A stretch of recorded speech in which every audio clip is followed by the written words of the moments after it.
All right. Hey, I'm Spenser. And I'm Britton. Since 2011, Buckethead has released 289 albums in his Pike series, and we're going to listen to them. 3 at a time. This is Getting Head. Bucketcast.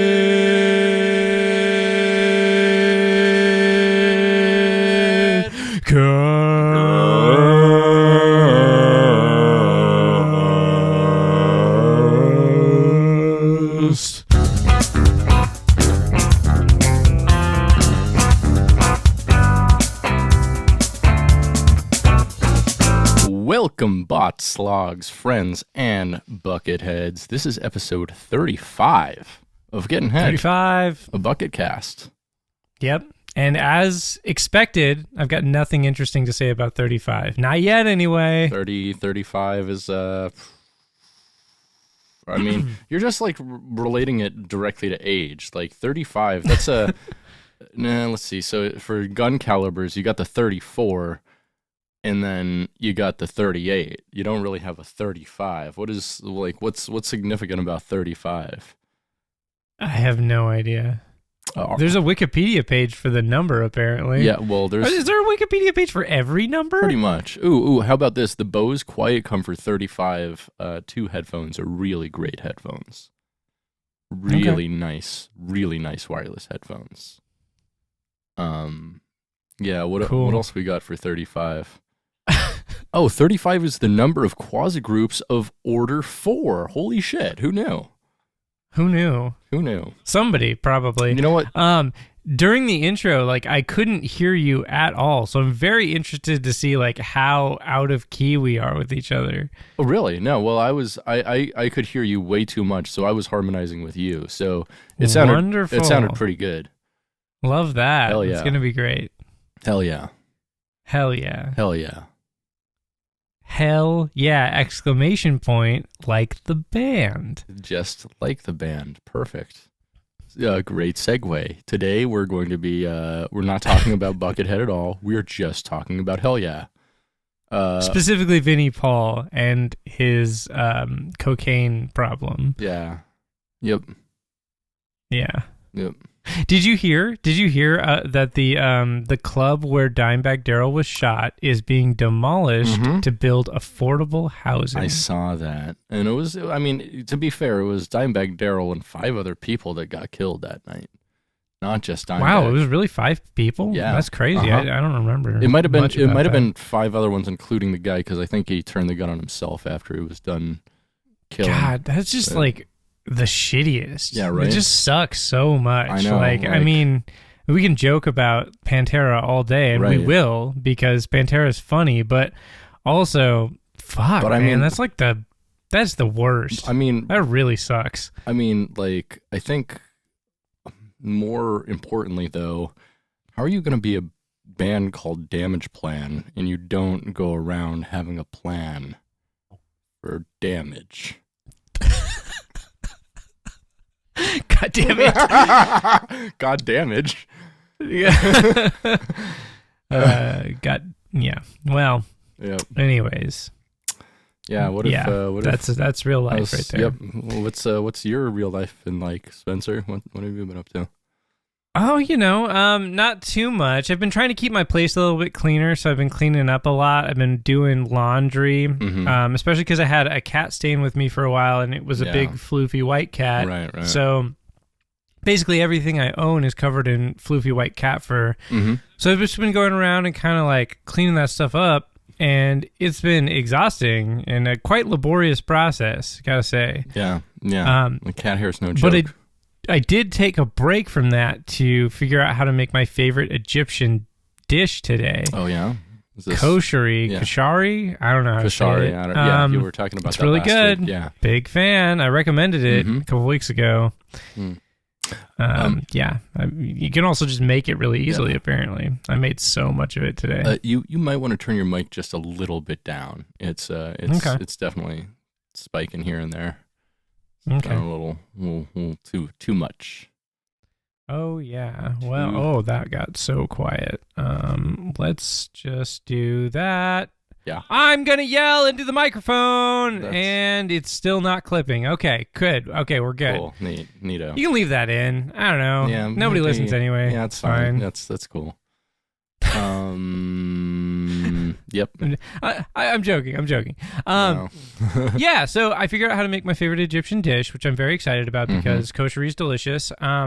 Outside of that, I've been fucking preparing to do some cool soldering projects. I'm really excited about them. Hell yeah. Hell yeah. Not like the band. I don't know if anybody in Hell Yeah can solder anything.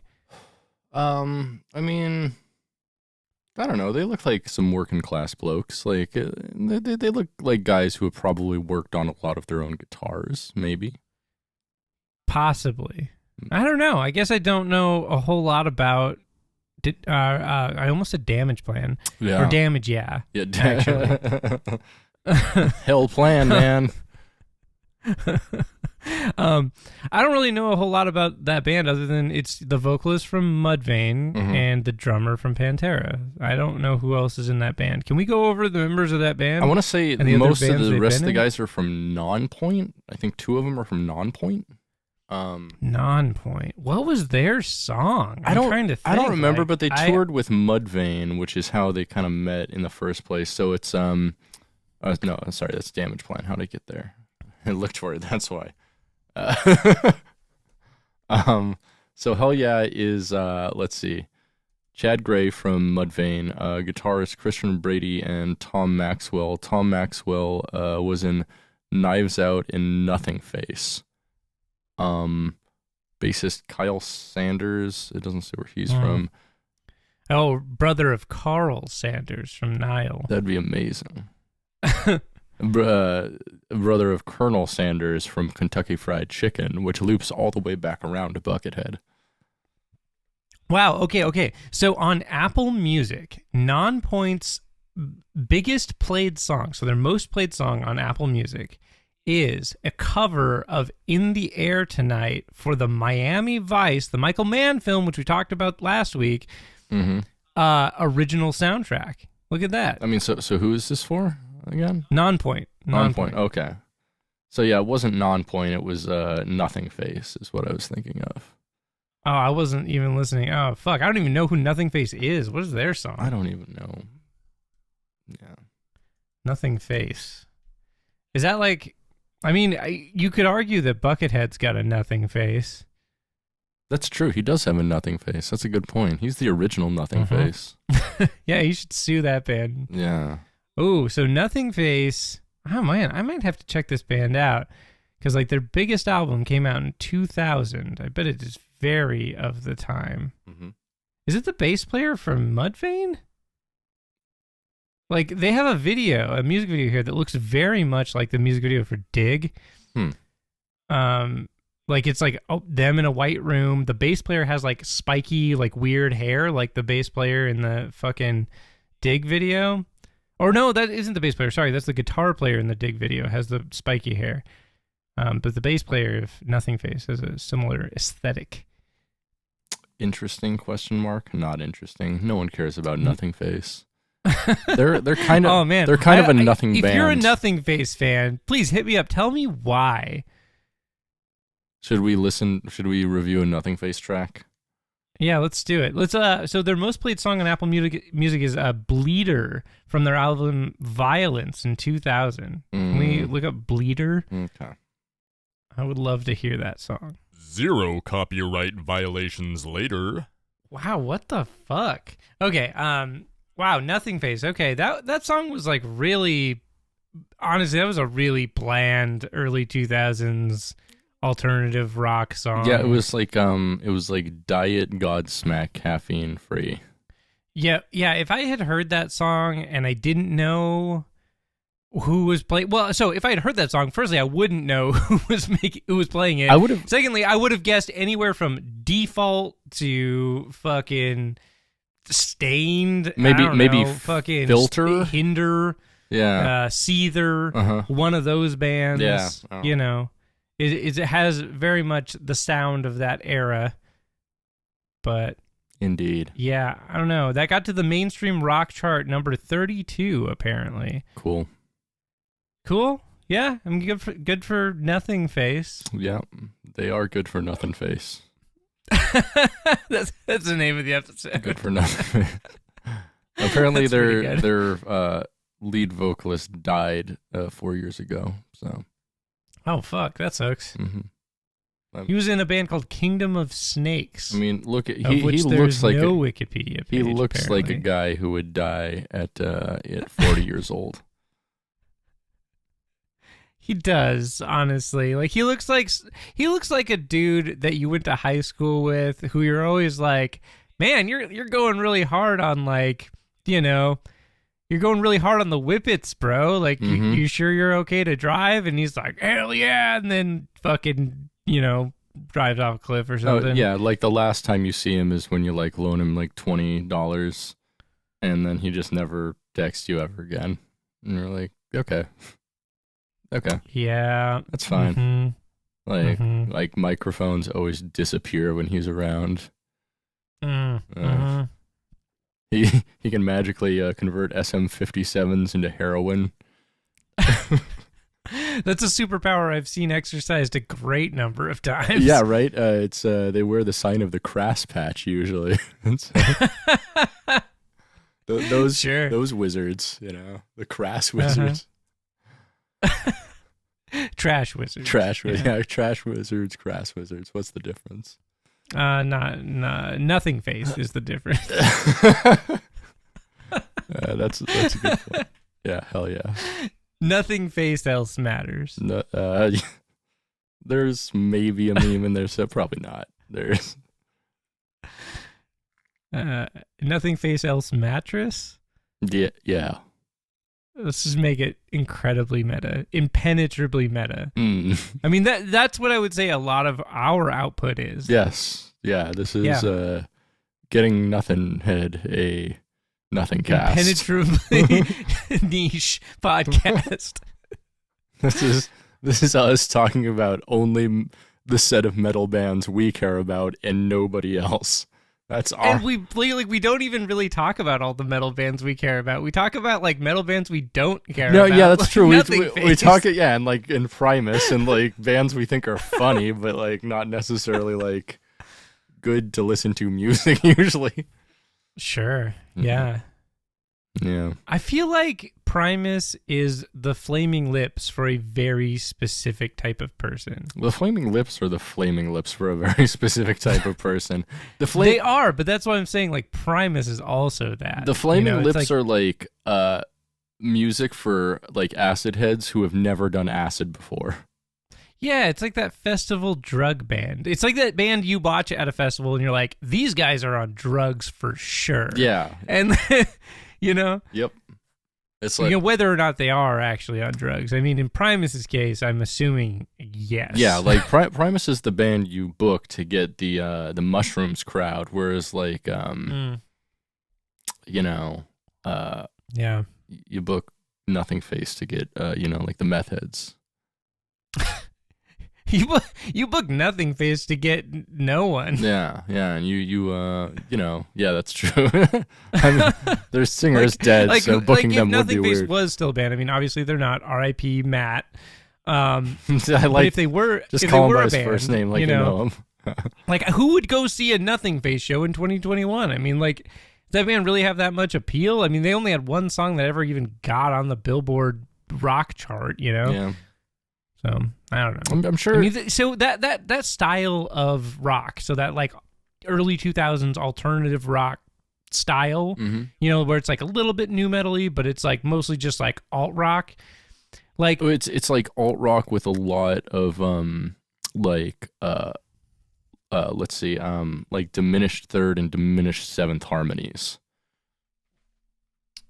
I could see that. Like that's what. Yeah, well, that's I mean, like also all like the minor harmonies. Thirds. It's a lot of. Oh yeah, that's what thirds. I meant. And chromatic minor thirds too. Lots of not some yeah a whole lot of like switching from like the major to the minor on the main key. A whole lot of that going on. Oh yeah, but so that style, that like heavy alternative rock, early 2000s style, I feel like only really has a hold over a very specific subset of people, and that's people that listen to rock radio. Yes. So if you are a band that plays that style, but you don't have songs on the radio, like no one is gonna come see you, right? And like because like like the fans, and I'm not hating on the fans of that style, right? Like those bands do pretty well, like bands like Chevelle and stuff, like Breaking they Benjamin, do very very well. Yeah. But it's a very particular style for a very particular type of person, and I feel like it's hard to make a success playing music like that unless you manage to achieve like true mainstream breakout appeal or success, Indeed. Yep. Let's start an alternative rock band, Britt. Hell yeah. What are we gonna call ourselves? Let's just Everything Face. Let's just pick another like dumb car like Chevelle. We'll be like the Challenger, Charger, the Malibu. I don't fucking care. T-Bird. Okay. We'll be T-Bird. Okay. Yeah. Saucy Christian in the T-Birds. I don't like that at all. That sounds like a terrible. That sounds like a Buck Cherry like band. Yeah, exactly. That's what you said. Be like Buck you Cherry. said let's start an alternative. What are we starting then? I don't know. That's a good point. Yeah, I mean, Like- Buckcherry is a surprisingly successful band, which I don't understand at all. I can't even think of a single Buckcherry song. Clubs. Can you? Strip clubs. Oh, y'all crazy bitch, but you fuck so good, I'm on top of it. Oh, that song. Yeah, okay. That song is a strip club anthem. Yeah, that's the anthem for women with like mental illness, and they like try to snap back, like, "Hey, you're not acting okay." "Oh, shut up! I'm mentally ill." Like, what? No, that's not a snapback. It depends on your perspective, baby. I guess so. Yeah. Well, Britt, what have you been up to, man? Making metal music, I guess. I've been just as one does, composing a lot lately. Having fun with some new tools and my new guitar. Figuring out to layer in guitar samples, making them sound cool. That's fun. That's always fun to do. Yeah. Hell yeah. Hell yeah. It's a vibe. Yep. Yes. Mm-hmm. Yeah. Yep. Oh yeah. Mm-hmm. So. Okay. I probably had something else for this, but I don't remember. Cool. Yeah. All right. Britt, will you hit me with a bucket fact? I would love to hit you with a bucket fact. Bucket fact, bucket fact, bucket fact, bucket fact, bucket fact, bucket fact, bucket fact, bucket fact, bucket fact. Since 1993, although he hasn't released an album every single year, Buckethead has been featured on recordings from other artists every single year, except for 2020. Which technically he still did, since he did a recording with Viggo Mortensen for Viggo Mortensen's directorial debut, Falling. And that movie was released in 2020, but the soundtrack wasn't officially released until 2021. Yo, what? This is the first I've heard of this. I didn't realize that Bucket got a song in a movie. That's pretty sick. Buckethead has plenty of songs in plenty of movies. I know. I mean, but like recently. He's got a song in Johnny Mnemonic, bitch. Does he really? Yeah, I Love That's My awesome. Parents is in Johnny Mnemonic. That's so sick. Mm-hmm. That movie is really fucking awesome. I actually rewatched that recently. No. When was the last time you watched that movie? I fell asleep to it last year when I got it on my server in 1080. It's so fucking good. Dude, I see in that movie. It's a silly film. It's a silly film. I need a computer. I want that to be my ringtone. Just to listen, like him saying that over and over again. Oh yeah. What's up with people with ringtones? I know. Like I if your phone makes sound at all, you're either like 10,000 years old or you like are doing something and you need to make sure you know that a call is coming through. Yeah, or like in my case, I wanted to listen to something on my phone that I was like watching, and so I turned the sound on and I forgot to take it off. Hate to see that. I hate that. I hate when my phone makes a noise and I don't expect it. I'm like, what? I get really upset. Fuck you, noise. Fuck you, phone. Don't. Yeah. Don't. Shut up. Not okay. Stupid bitch. Yeah. Yeah. Put it in its place. Back in the phone pocket. Hell yeah. Well, that's fucking awesome. So we should do a bonus episode for our Patreon where we watch this movie and review it. Yeah. For all of our 0 subscribers. Patreon. Yeah. Subscribe now and you can listen to that episode. God, I haven't even looked at the Patreon in like a month. I don't... Fuck, what if there is someone? But do we mention it? Do we even mention it? No, I took off the dynamic ads because I don't want to bother people. That's fair. We're too nice. But yeah, let's get that going. Let's watch that movie. Okay. I'm gonna review it. That's cool. Wait, what movie was that? You said the name of it. I didn't. No, I didn't. You said Falling. Yeah. You definitely said that. Yeah. Cool. Yeah. Can you read the what I don't know synopsis? The synopsis. Well, I mean, don't read the entire story, but whatever the blurb about it is. It's like no a movie spoilers, about aging. Okay?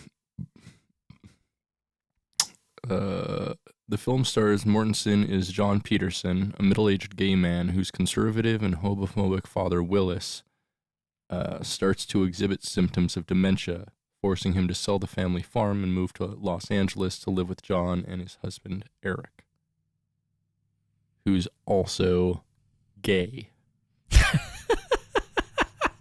Yeah. I mean, you gotta say that. Yeah. Just in case you weren't picking up what we're putting down here. For some reason, it's actually emboldened on Wikipedia. No. Well, that sounds like it's potentially really like emotionally intense and maybe kind of depressing. But yeah, guess we're gonna explore that. We're gonna mine those depths. Yeah, I'm gonna snort some MDMA and watch that shit. Fuck yeah. That's what I'm talking about. Hell yeah, dude. Whatever. We listened to 3 Buckethead albums. We did listen to 3 more Pikes this week. Pikes 103, Pikes 104, and Pike 105. Squid Ink Lodge, Project Little Man, and the Moltrail. Yeah. Pike 103, Squid Ink Lodge, was the first Pike we listened to. We did, and it kind of reminded me a lot of the previous 3 Pikes from last week in that it was like funky, bluesy rock. This one was a little less Stevie Ray Vaughan and a little more Jimi Hendrix. I felt it kind of had more of a 70s vibe than like an 80s vibe a lot of points. But at the same time, It was kind of the same type of stuff. It was definitely the same type of stuff. I was kind of bored with the first song because it split up into 3 songs. Yeah.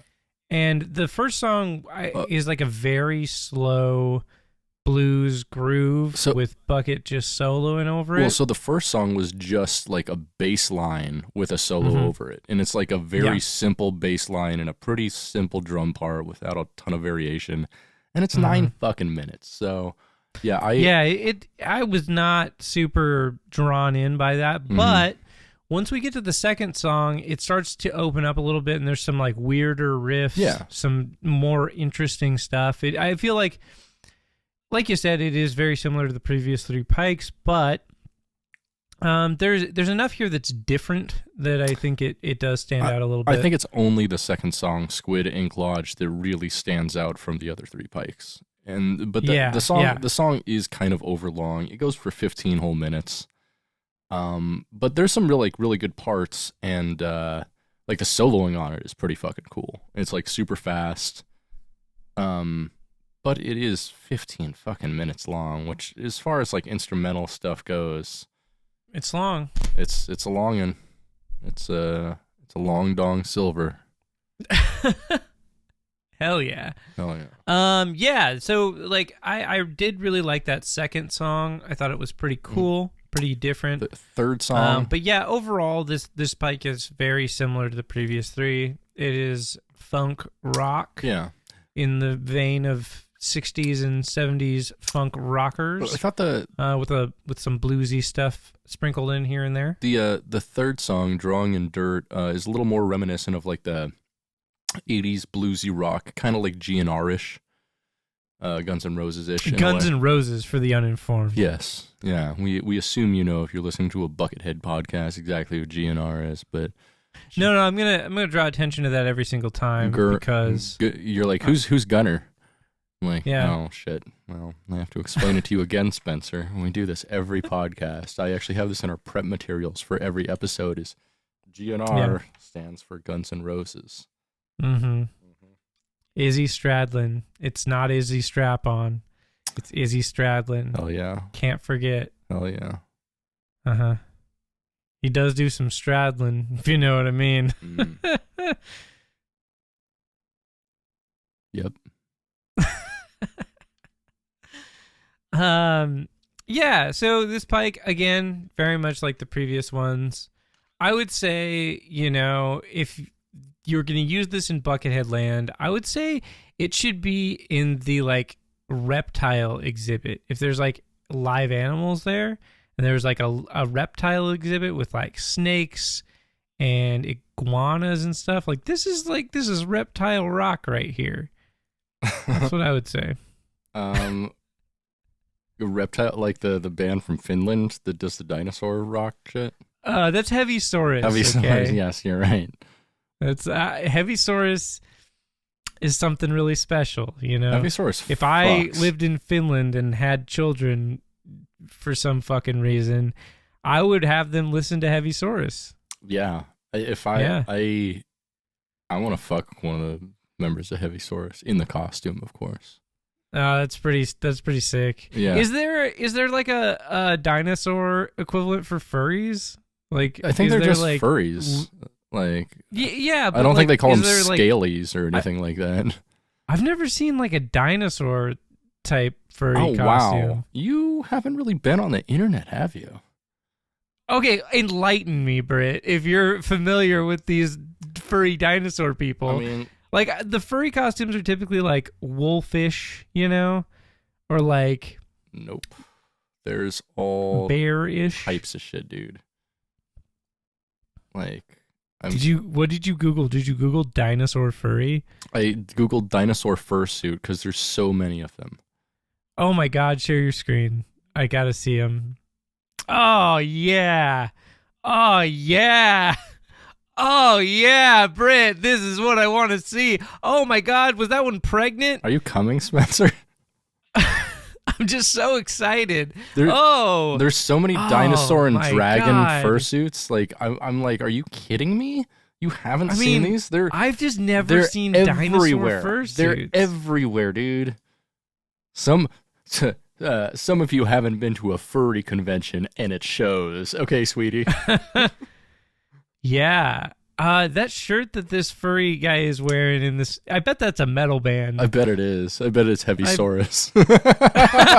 It's gotta be Heavysaurus. No, it's Avenged Sevenfold. It's totally Avenged Avenged Sevenfold. Sevenfold.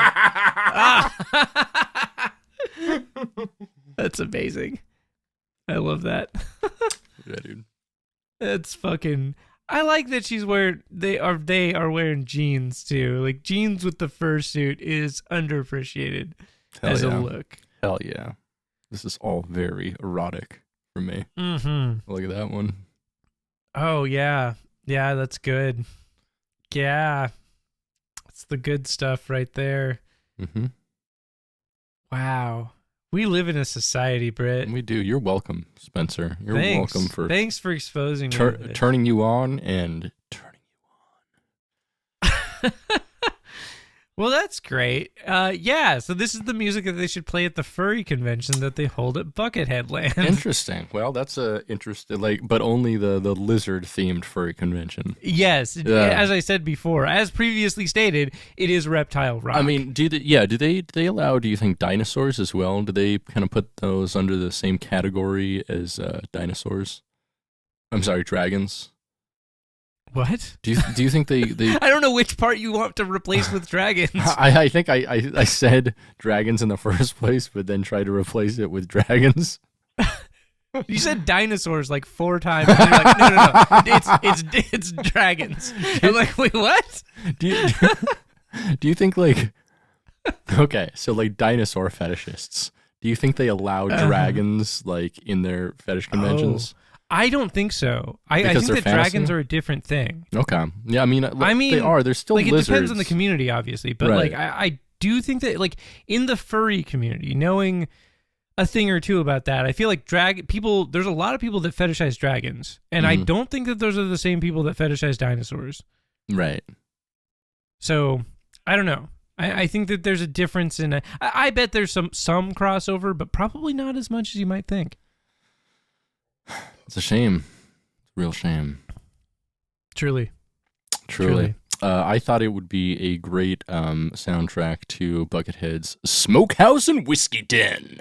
This is barbecue and whiskey music. Sure. Yeah.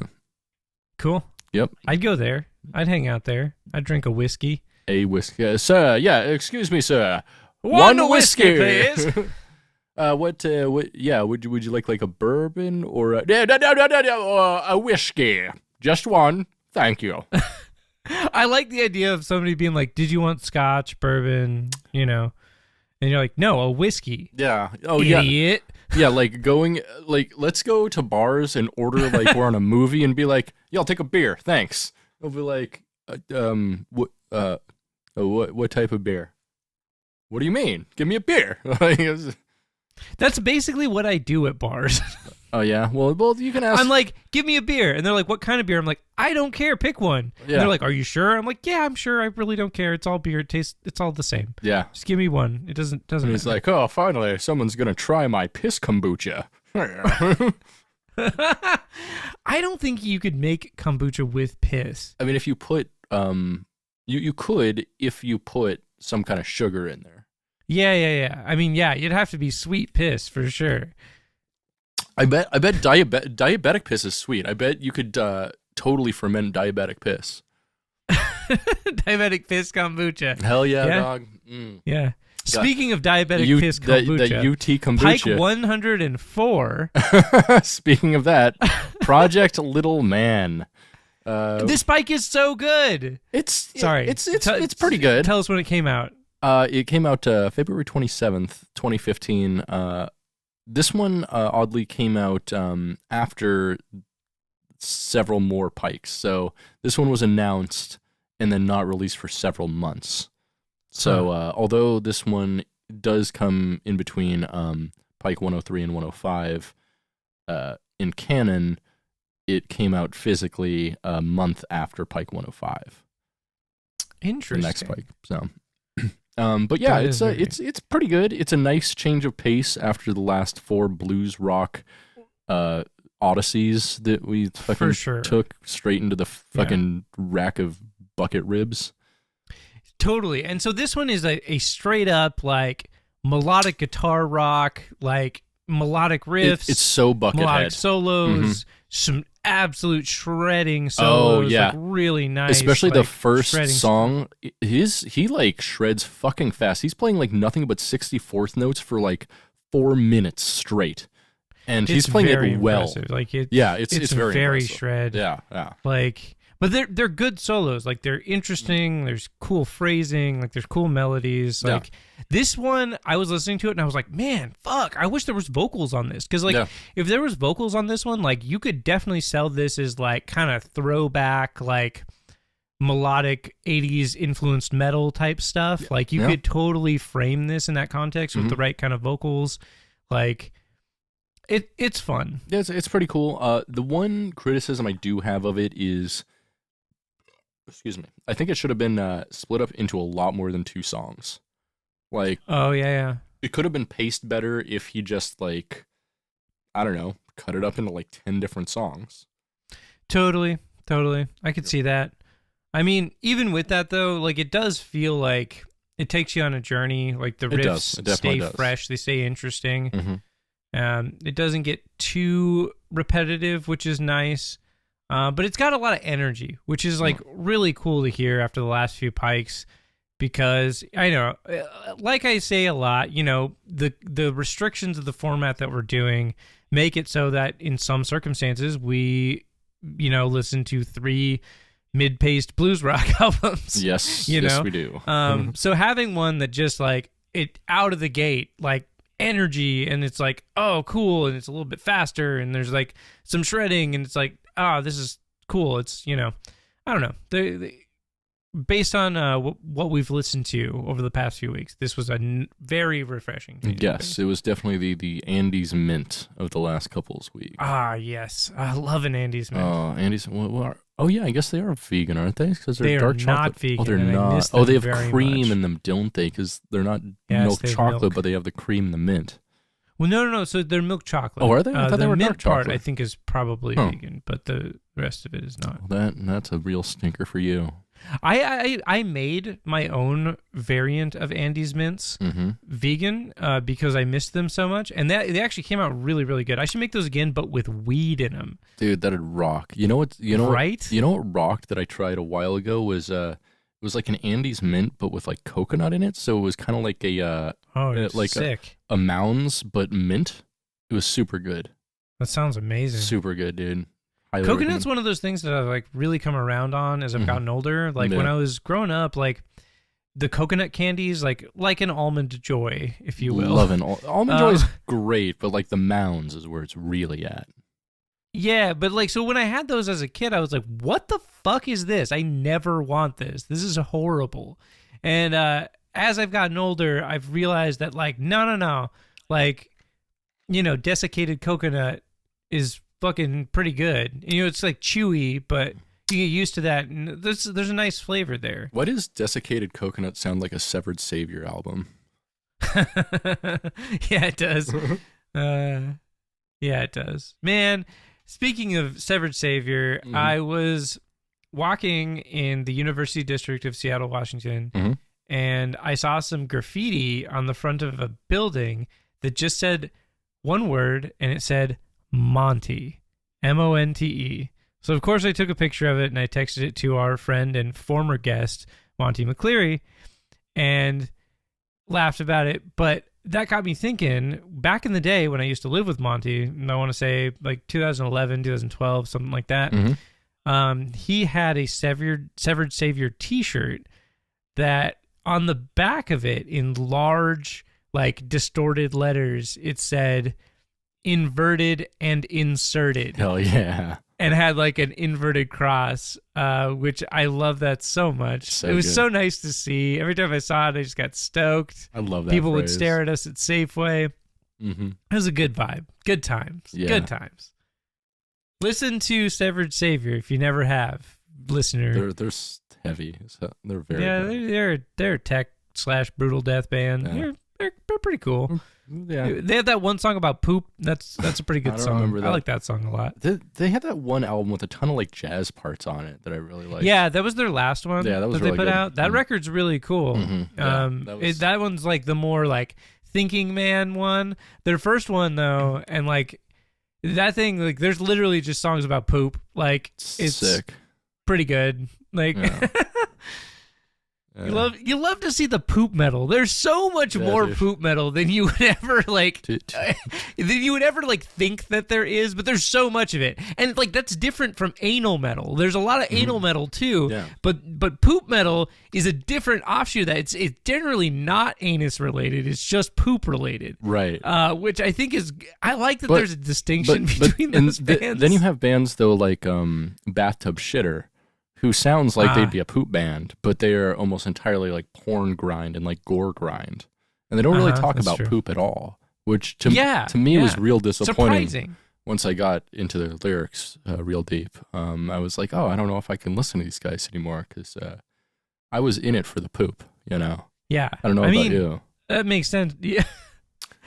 You did it all for the dookie. There's like a Green Day mashup in there somewhere. Love to see it. Yeah, so we should make for our listeners a poop metal playlist. I'll go ahead and do that. Oh, I love that idea. Because there's so much of it, and then like if you don't know what I'm talking about, like there is death metal out there, and where the lyrics are entirely about poop, like just feces. Like that's what the songs are about, and sometimes it's about loving poop. Sometimes it's just about the poop. Sometimes it's about about drowning in poop.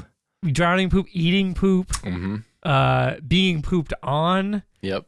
Being eaten and then pooped out. That's a thing. It's so good. I mean, maybe good is not what a normal person would say to describe this, but it's good. You know what we should do is, I mean, I feel like it's a little too relegated to the world of like grindcore and death metal. I think we should make poop power metal. where the scat of my enemies lie. You know, like Sabaton, but instead of singing about battles, you're like, and I entered the outhouse, and then you know, Sabaton is already diaper metal, right? Yeah. Sabaton is like the diaperist metal band besides Tool. Oh, for sure. There are Sabaton fans that have came in diapers while listening to 100%. Sabaton live. Like there's a diaper section at Sabaton. There's general admission, and then the diaper section up front. Diapers to the front. This one's about World War II. That's nice. Yeah, I like that. There seems to be a lot of crossover between the furry community and the diaper community. Interesting. Do you think they have furry diaper? Do you think they have like diapers like for fursuits? Yes. No. Well, no, not that, but like a diaper that goes like on the outside of a fursuit that's like a big furry diaper. Yes, it's not furry, it's just a regular diaper. Oh no, I want it to be furry. I want it to be like a furry diaper. Why would you want see the diaper people don't want furry diapers though? I think they want the regular diapers. So here's my question though. Are they wearing a diaper inside the suit and outside the suit? Are they double diapering? I would assume double diapering, yes. Ooh, those double diaper furries, I'll tell you. Double diaper dragon furries. Double diaper dinosaur furries. That's double diaper dinosaur dudes. That has to be said in gutturals. 1 second. Double diaper dinosaur dudes. There you go. There we go. Yeah. Cool. Yeah.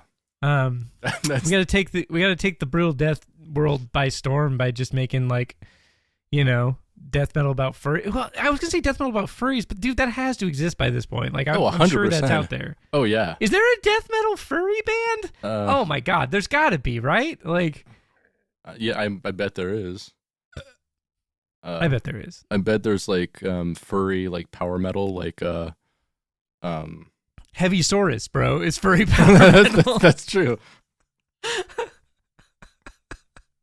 That's true.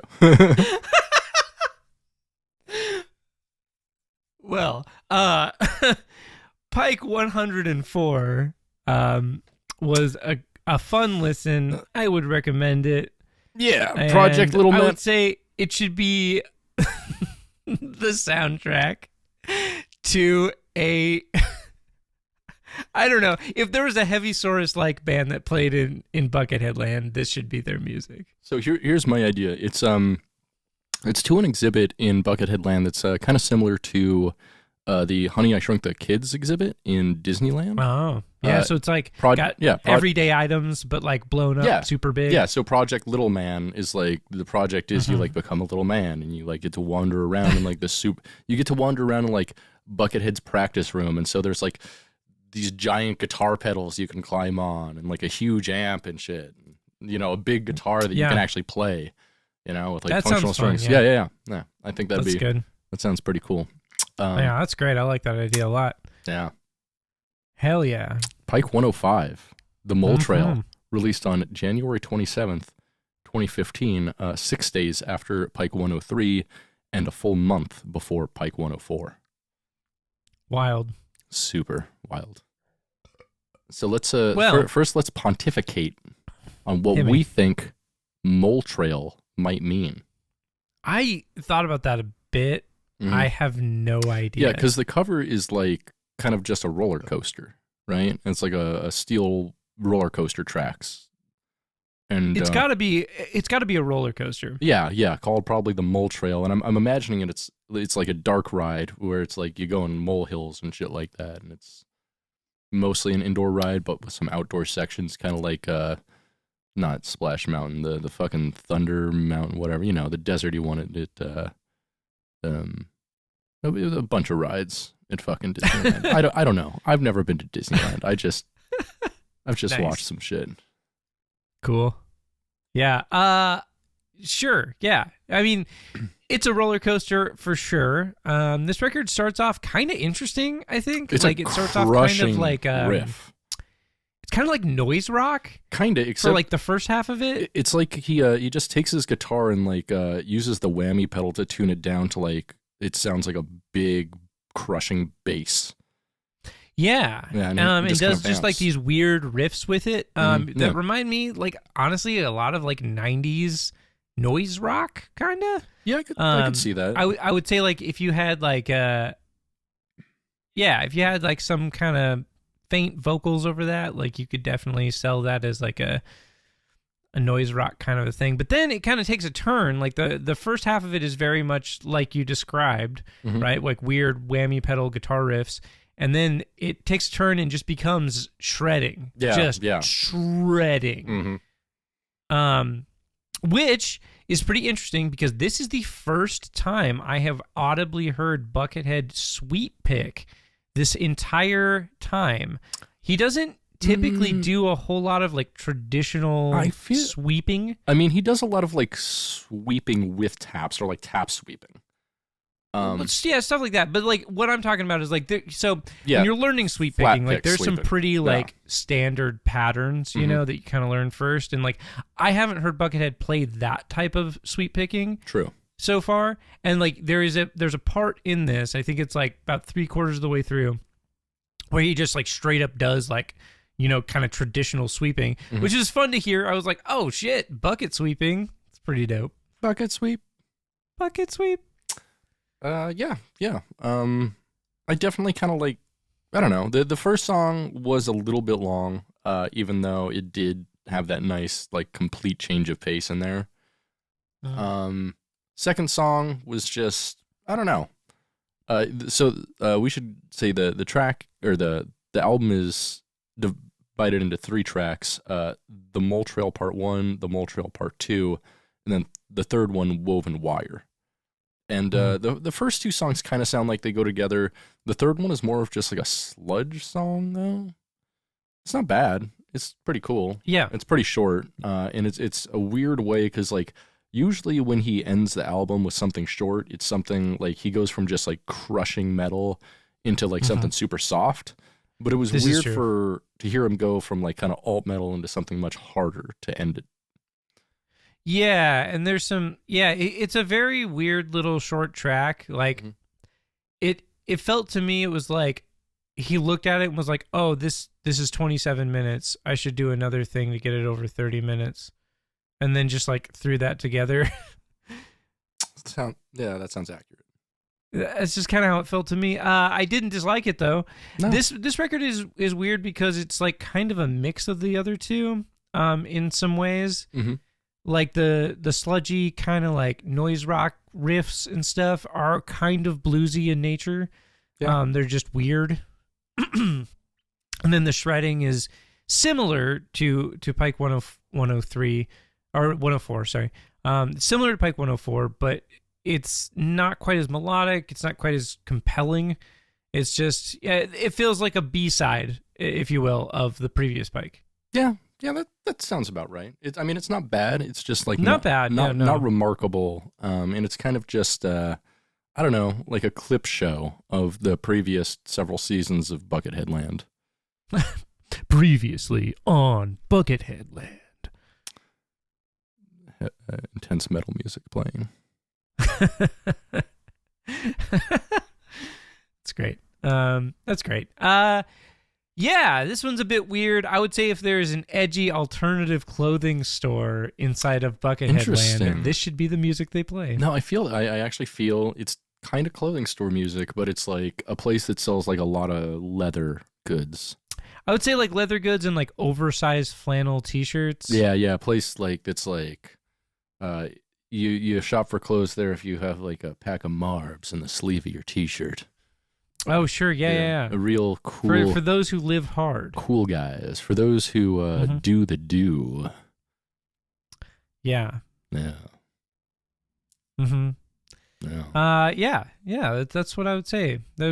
Some interesting Pikes this week. Indeed, there were. I liked them all. I'd say. Yeah, me too. 104 was the best. 103 was probably the weakest. 105 was kind of in between. But what I would say as well. Yeah. And I'd say, I don't know.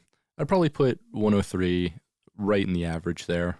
The other two were at least slightly above average. I liked them all. Agreed. Yeah. Now that we took our weekly trip to Buckethead Land, would you like to take another trip with me? We gotta. Into the void?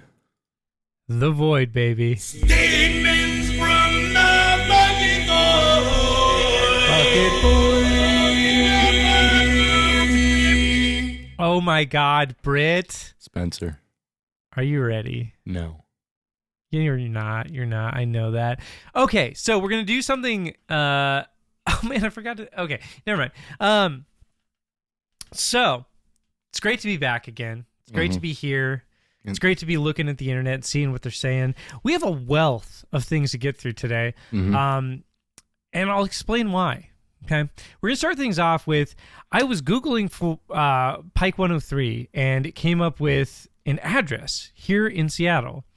103 Pike Street, Seattle, Washington, 98101. Interesting. That address is for the Seattle Shirt Company, which on Google has a 4.5 star average rating with 188 reviews. Okay. Antonio Rodriguez says 1 year ago, I just experienced a bad customer services from one of the employees. He was very rude. I try to understand my recipe and pulled it from my hands very rudely. I tell him is not the way to treat customers, and he didn't show a feeling of apology. 1 star. I mean, there's obviously a failure to communicate between these two people. Like, if this guy clearly talks how he writes, I can't imagine, like, the frustration this employee is feeling. Like, does this guy come in like... For fucking real. Hey, shirt, recipe, you give. And I'm like, sure? Exactly. Can I see it? Yes, no. Like, I don't, yeah. Yeah. Nope. I don't know. Nope. Yeah, I've definitely had interactions with customers in customer service positions before that have been fucking impenetrable. In which case, like, they have left unhappy, and I not only have no idea what they originally wanted, I have no idea why they're upset, and I have no idea like what I could have done differently because the entire interaction made no sense. Yep. Yep. That sounds right. Welcome to customer service. Yep. Google user Joseph K says, they have some great stuff with shirt concepts I didn't see anywhere else. Well, there. Rasta Sasquatch, a.k.a. Rasta Squatch? Now that's awesome. 4 stars. Dude, that rocks so hard. Rasta Sasquatch. I know. It's so good. Dude, you know who should work there is the guy who made those Jocko Time stickers. He probably does fucking work there. Yeah, he probably does. Okay, so that was the only good stuff I found there for 103 Pike Street, but I liked that I forgot that we can do that because we live in Seattle and there's a major street called Pike Street, but I think we're going to have to revisit some Google reviews for businesses that relate to the Pikes. I'd say Pike Street is our main urban east to west street in Seattle. In downtown Seattle, probably. Yeah. It's like it has probably more businesses on it than any other street. Yeah, it's massive, and there's a lot there. Anyways, we're going to switch over to YouTube, where YouTube user Ramon says... Love that name. 5 years ago, walking with headphones through my fuck city, listening to this, wow! I think I feel cool. LOL. Now, those are definitely some discarded Guns N' Roses lyrics. Walking with the headphone through my fuck city. It's not nasal enough. It's like, fuck city. Oh, yeah. It should be like 3 octaves higher, though, and also harmonized with himself, because why not? Absolutely. YouTube user Mr. Phobo says 11 months ago. Oh, sorry, Mr. Phobob says, now this is all in caps, but I'm not going to scream it because I don't want to. Also, my mic keeps clipping, so we're going to take it easy a little bit on that. But Mr. Phobob says, probably the best guitar song ever. BH rips it a new ass. This is beyond description. Pure excellence, just flat out superb axe work, maybe his best ever played, a 25 on a 10 scale. That's a lot. It is a lot. That's not how fractions work, though. Yeah, that's true. Well, I mean, is a number score out of 10 a fraction? I mean, I guess it is. Yeah, it is. Like, because I mean, you could have a 25-10 fraction, but that would just be dumb because you could simplify it. Yeah, that's 250%. That's dumb. Hate to see it. Mm-hmm. Timothy D. Baker says, I'm sorry, and I'm a huge mega fan of both, but after listening to this for a couple minutes, I'm not gonna lie, I was kind of like, Jimmy who? Jimmy Hoffa, baby. Oh, it's about Jimmy Hoffa. That's true. Yeah, he's missing. Can't find him. Right. He got whacked. Yeah, he's. I guess like when we're talking about Buckethead, it's really hard to avoid the history of the Teamsters and the AFL-CIO in the 60s and 70s. Yeah, obviously. I mean, like that's where your mind goes. You're like Buckethead. Bucket history Teamsters. Is labor history when you think about it. Laborhead. If you have it, a bucket got it there. Think about that. I do think about it. I think about it all the time. Yep. Yeah. Love to see it. Keeping up that same idea from earlier, YouTube user 1171 1 year ago says, Hendrix is a household name, though, and Henfrix pathed the path. Henfrix did path the path. He did. I'm not going to lie. True. I can't argue with him pathing the path. He, for those who path the walk, looking for does to not path the path. You know what I'm saying? Indeed. Yeah, absolutely. Yeah. Thanks for really putting that into perspective, into a perspective we can all I pathed it into pathspective. So much pathology. Oh, pathos. Yeah, no, sorry, I meant to say pathos. I don't know how to talk. Whatever. Uwe Gherkin says we've talked about him before. My 16-year-old daughter, he spelled daughter wrong, likes Buckethead. Can you imagine what that means to me? Got 242 likes 4 months ago. So 240 4 years ago. Sorry. 242 groomers liked that. Gross. Cygnus6 responds with a very creepy comment. I'm gonna read this in a creepy voice because this comment creeps me out. You can just use your regular voice. It's already creepy. Fuck. I was gonna say fuck you, but also I don't know, just fuck. Yeah, true. That's very good news to hear. Fantastic. It means she gets it and understands what he is as an artist. So many do not make the connection. Well done. Of course, if I was a father, I would be beaming ear to ear. Yep. That's exactly how he wrote it.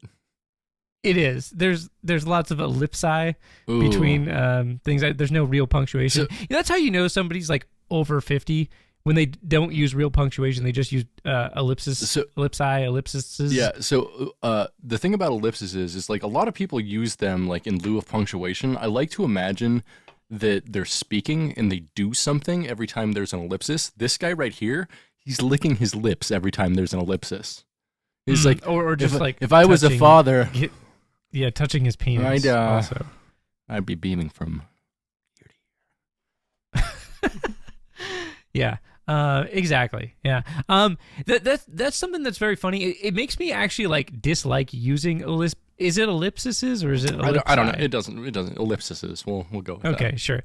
It makes me dislike using them when I'm writing because there are circumstances in which it makes sense to use them. Like it is an interesting grammatical tool, but like it always makes me think like, oh, here I am like sounding like some fucking boomer. Like yeah. I Yep, I do know.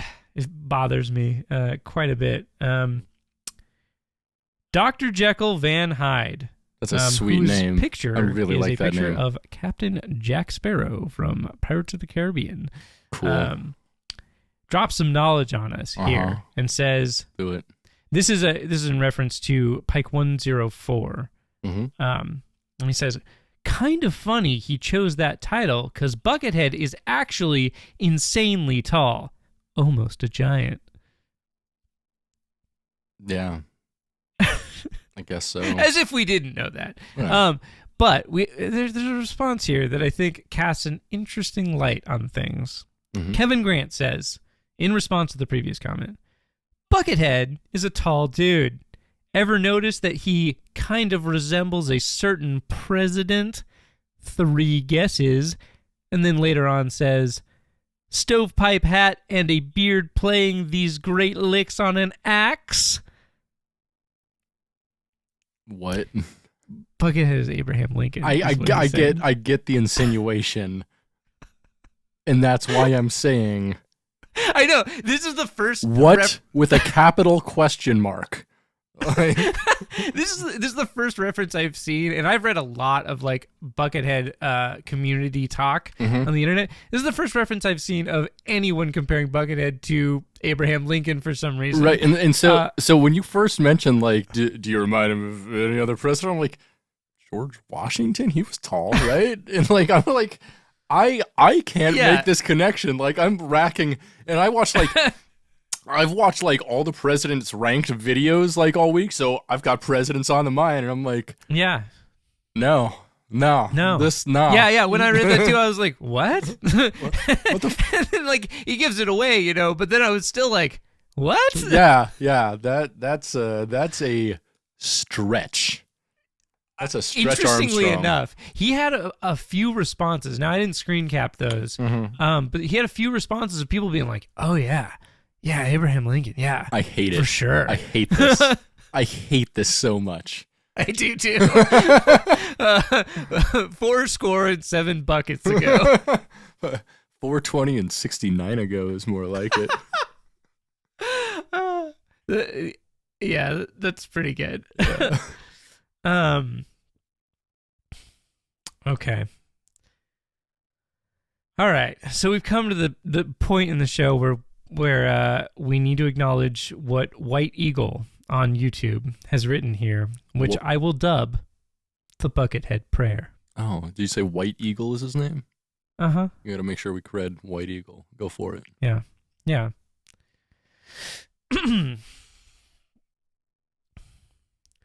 Though the world tries to hide his talents, he is weighed in our balance. He has passed the test. Buckethead is the best. With words, he has no need. His music bypasseth the corporate greed. Bypasseth corporate greed. Beautiful. Yeah. To us who know, Buckethead is the show. Louder than words. His music is a joy to our ears. With all his chords, he drives away our fears. Buckethead, you are first. You quench all our thirst. May you be blessed. Buckethead, you are the best. You have helped us through each day. Now for you, I will pray. Wow. Just wow. Wow. Hell yeah, baby. Yeah. Wow. My man, White Eagle. White Eagle, baby. Hell yeah. White Eagle. Bless up, brother. Damn. Yeah. Damn. Man, more power to him. White power to you, White Eagle. Oh, Jesus Christ. So, YouTube user AirGuitar74 says, having seen and heard nearly every noteworthy guitarist in the past 45 years, it's all been good, but there's only been one Buckethead. Rock on, B. Keep taking it to the next level.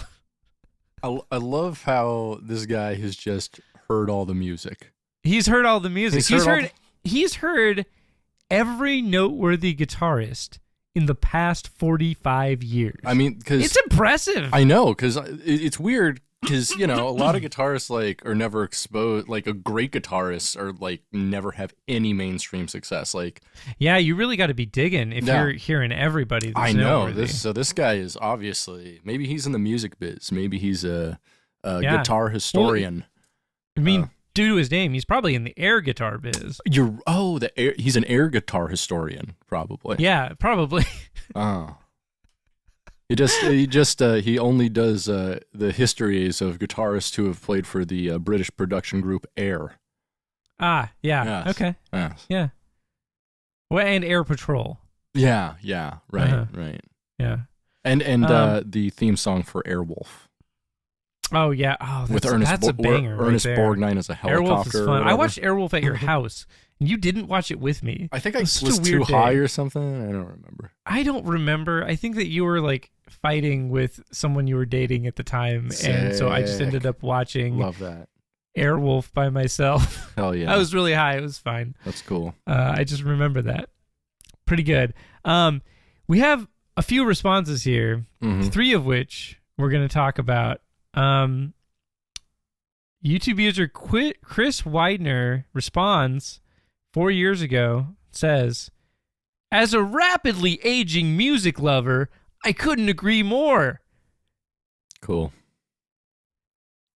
YouTube user Chris Wiedner responds again 4 years ago, as a rapidly aging music lover, I couldn't agree more. Cool.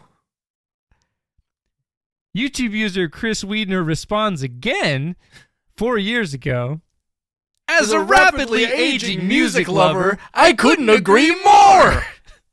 Cool. I just really like the method taken to post a comment. Just like he nails home his point so well. I couldn't agree more. Same. It's pretty good. Pretty good.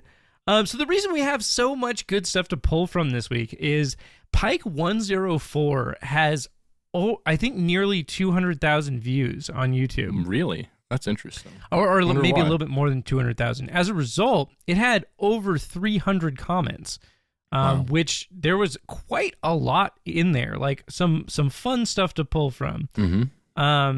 So, I mean, we might as well keep it going here. Now that I'm looking through this, there are so many, like, I don't think we're going to get to all of them, but we'll do a few more here. So let's just see here. Yeah, okay. Okay. Okay. Levi Salvini says 4 months ago, "This is not only about this amazing Pike. Truth to be told, all his Pike and album are so good that they design time. But as all you fans of The Master know why others guitar players do not listen to Buckethead. Very simple, my friends. 'Cause after only a few of his songs, they would just sell their gears and go apply for a regular job, perhaps at Sears or the nearest grocery stores. Buckethead can design time with his music. The rest are just very good guitarists." As though 99% of guitarists don't already work at Sears or grocery stores. I just love the name drop of Sears. Like, and Sears is in all caps, by the way. And also, like, how he says twice that the Buckethead can design time. I really like that concept. I'm like, what? I'm flabbergasted by that. Yeah, that's something. It's truly something. All right. You know what? We're just gonna wrap things up because there's just too many here. I don't want to dig through them. We're gonna wrap things up with a statement from the Britain Void because that's become my new favorite segment. Wow. Okay. And May 28th, 2018, at 12:05 a.m., you texted me and said, "Life is hard, and memes are like a pillow for your heavy head of millennial indifference and forlorn despair." Wow. I agree. That's deep. I guess. Yeah, we could say that. And lastly, a statement from the Britain Void that has not aged well at all. Oh no. I know. July 20th, 2019, at 2:11 a.m., you texted me and said, "Best life, worst life, what's the difference? No life is best life. Kill people 2020.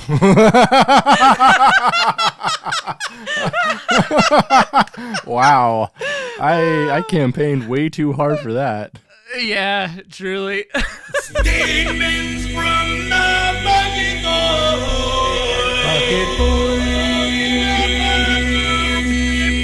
Oh my god. What do you gotta? Wow. What do you gotta recommend to me this week, Spenser? Oh my god. Okay, so I've been going on a musical journey lately, and I've been listening to a lot of thrash metal. Okay. And not necessarily like revisiting classic thrash albums, but discovering new ones. So I discovered an album from 1989 by a band called Leeway. It's Leeway. I'd never heard of this band before, but my fucking music streaming service I pay for auto-played their album after I listened to some other thrash thing. And you know what? It's really, really good. I like them a bunch. I like that album a lot. It's super thrashy. It's like technically, I guess it's considered to be a hardcore album or like a crossover album. Okay. But like, it just sounds like fucking thrash. Like, I don't know. It's from the 89 and like, or it's 88 or 89. I'm not sure. But it's really fun. The first banger on there is called Mark of the Squealer, and it's got like a really great chorus that's like, "Snitches, get stitches." It's cool. That's pretty cool. Very fun. Very of the time. Some heavy thrash riffs though. Pretty cool. Yeah. So I've been listening to that a whole bunch, and I would recommend that because it's fun. I also listened to today the most recent album. It's a 2021 release from the band Vulture. I've listened to Vulture before, but I remember them being relatively unremarkable. But I don't, as being that I don't remember them, and I did listen to them. So this record, though, this new one is really cool. It's super like 80s thrash, but it's also just like super like 80s metal in the sense that like it feels like both in production and in style, like it feels like it could be like an obscure 80s metal album, like from like the 86, 87 kind of era. Okay. Or maybe even as early as 85, because it's got like, it's like kind of melodic and it's got a little bit of like new wave of British heavy metal stuff in there, but it's like very, very thrashy and kind of dark. It reminds me a little bit of that band, the band from Japan, Sabaton. You ever listen to that band? Yeah, Sabaton's not bad. Yeah, it reminds me of that band a little bit, and like a little bit of like old Slayer, like Hell Awaits era Slayer. Nice. And a little bit of like, you know, King Diamond. The guitar solos are very King Diamond influenced. Ooh, I love an Andy it's LaRocque cool. solo. It's really neat. Like, it's very like catchy and fun, and their music is cool. And as someone who is a fan of like, you know, 80s kind of metal, you know, it's like what I grew up listening to. You know, it's a fun kind of throwback because it still feels unique. It still feels fresh. Like it definitely feels like a modern album, but just like where they're taking a lot of influence from, you know, a lot of different places and a lot of different styles from that era, and just kind of mixing it together into something that's like pretty cool. I like it a lot. Would recommend it. Hell yeah. Hell yeah.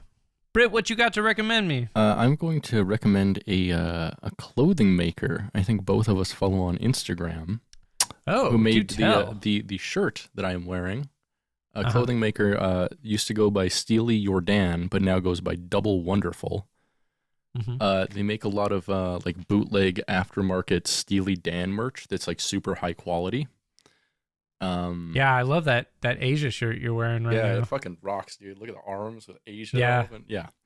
Yeah, it's fucking sick. Like it's weird that those two worlds combined themselves before you could influence. I know, right? Like because Steely like that Dan, is the most you thing I have ever seen. I know. Like when I first, because I've been following the guy like pretty much since he started doing this. You know, like maybe a year ago. Because he started posting his stuff on Reddit, like when he started an Instagram. And so I've been following him forever, and I never bothered to pick anything up. But he's actually doing another run right now. You should get one of his shirts. Because he's doing some sick. I'll have a look at that. He's doing another run of the Tony Soprano one, where it's like Tony Soprano driving, and it says, "I'm a fool to do your dirty work, Steely Dan." It's so sick. It's so sick, dude. It's great. That's great. And then he has a black cow shirt that's just the black flag logo, but it's like a cow print. Nice. Hella sick. Love that. I'm so excited to see Steely Dan with you next April. Dude, yeah. Hell yeah, dude. Cannot wait. We're going to get so danned, dude. We're going to Dan out so hard. Dude, we're going to eat so many edibles and I'm going to Dan and be all hoop doo doo doo boo. Dude, I'm going to get danned into oblivion. Fuck yeah. It's going to be dantastic, dude. Hell yeah. Yeah. Yep. Yeah. Well, that's sick. I love that. I recently got a shirt. Oh, I was going to wear it. I forgot I was going to wear it while we hung out, but I recently got a cool... You actually saw it the other day, but I got a cool 9 Inch Nails bootleg from the internet. That was a cool shirt. It is fucking sick. It's a replica of a 1995 Down the Spiral tour shirt. Just fucking so good. So cool. We're like 69 Inch Nails, baby. Nice. Nice. I don't think I've ever seen a meme for that. It seems too obvious, right? Yeah. We should make that shirt and sell it. 69 Inch Nails. Why don't we just do that? Why don't we just make shirts? We should. Well, I mean, we should enough just ideas. find a good print shop to do. Do we know a proprietor of a good print shop Up in Alaska. Brits? Yeah. Yeah, it's up in Alaska. I don't want to pay for shipping from Alaska. Probably wouldn't be that much. Actually, yeah, in bulk especially, like it'd probably be super cheap. Alaska air cargo is not that expensive to ship stuff with. So. No, we should put it on a barge. We should get barge cargo. Fuck that. Ray, take it to the barge, Ray.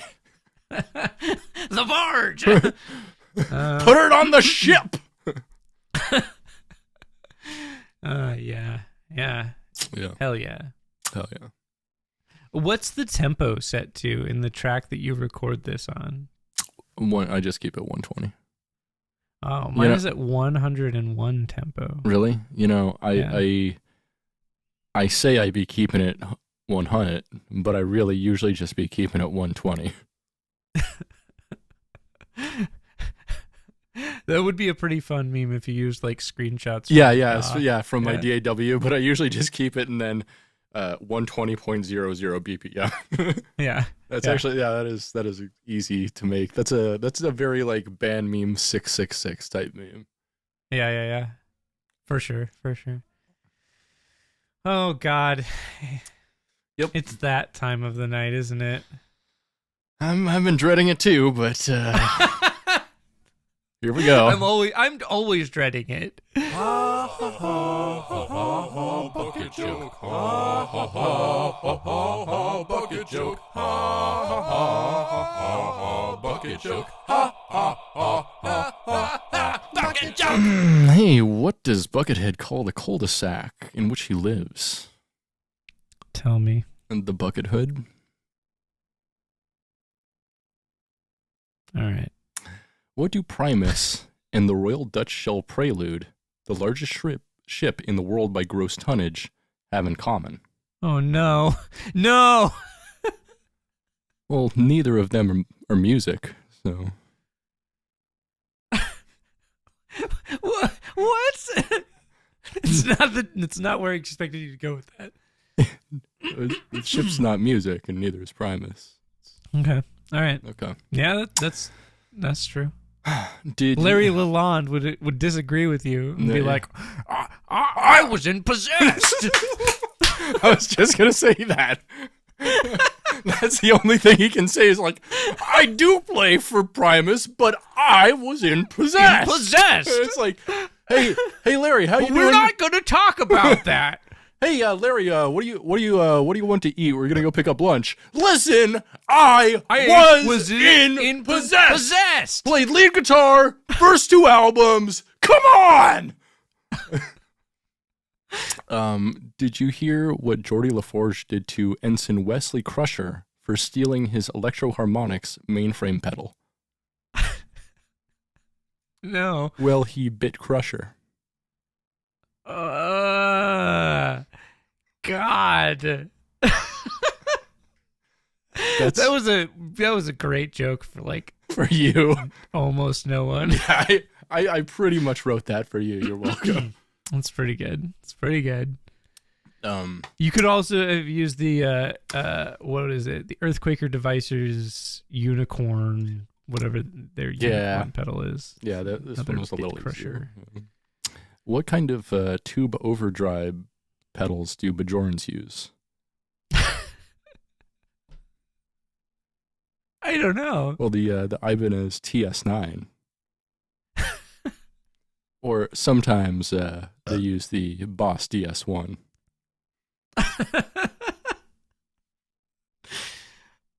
Wow, dude, that is a reach. Yeah, I know. I like it. Me, gif of me like furiously like typing in like what pedals are there like DS9. Yeah. Pretty good. So last week I wrote a limerick that I didn't get a chance to read because I just put it way too down on the list and totally forgot it. So this week you do. I wrote several limericks to perform. Okay. There once was a head from Nantucket who decided one day to say fuck it.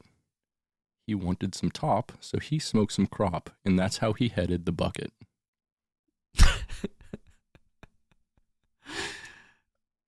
Oh, man. Yeah. There once was a les from Claypool who decided to convert his pool. Wearing a kilt, he summarily built a dungeon that only plays Tool.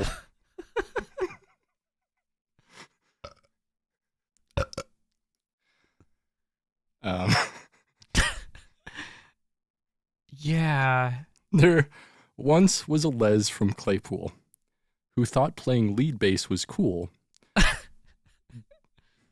but because of his bands and his kidnapping plans, now he's banned for a mile from schools. That's what I was looking for. Right there. Right there. You know what's actually fucking crazy? I forgot to bring this up earlier. What's that? When I went walking today, I walked up to Target by my house, and I saw a guy wearing a Tool shirt who was like 19, and I was weird. But then inside of Target, now this is the really fucked up thing, I saw a dude wearing a Dream Theater shirt. I mean, who do you think is the bottom?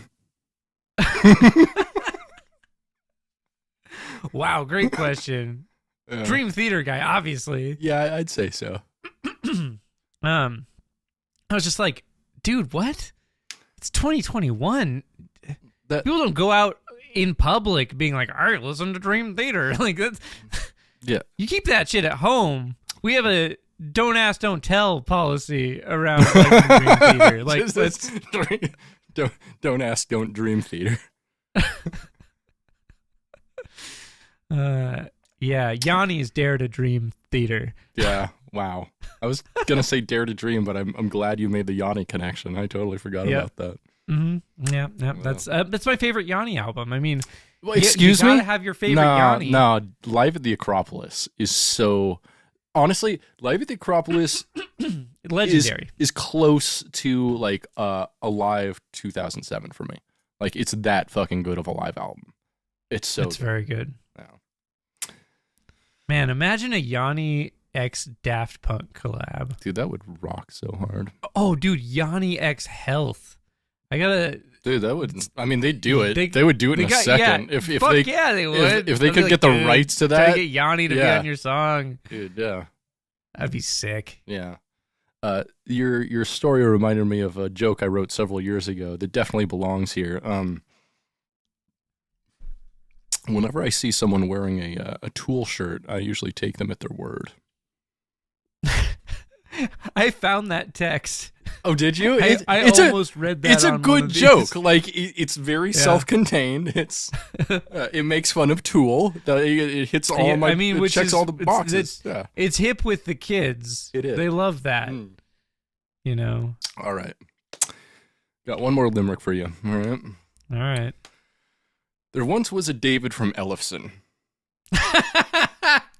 with a wife and a daughter and son. A jerking transpired. He got mega fired. I hope it was worth it to come. We love to hear it. We love to hear it. We really do. Perfect. Right. And Perfect. I'm gonna clear it out here with just a quick little joke here. What's Quentin Tarantino's favorite member of Guns N' Roses? Axel Toes.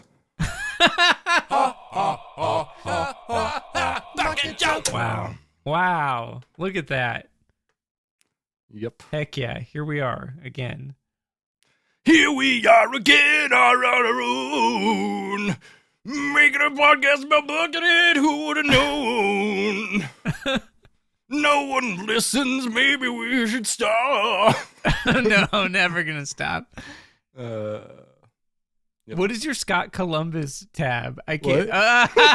There you go. I couldn't read it. I was like, what? I've had it there all episode. I know, but I couldn't read it.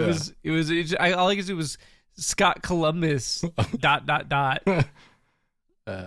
That's good. That's good. I like that. That's good. Scott Columbus, the drummer for Manowar. Yes. You mean the drum machine from Manowar? Like, Scott Columbus, the drum machine from Manowar. R.I.P. If they just like refitted one of like the wax figures from Disney's Hall of Presidents with like a fucking mullet and just like put a fucking like Abe Lincoln, they just grab Abe Lincoln, put a mullet on him, put him behind the kit, get like a $200 Akai fucking drum machine and just put it on double bass and the 4 on the snare on the 3rd, like mode. Just hit that for 3 hours. That's a fucking Manowar concert. Like, no one's gonna notice.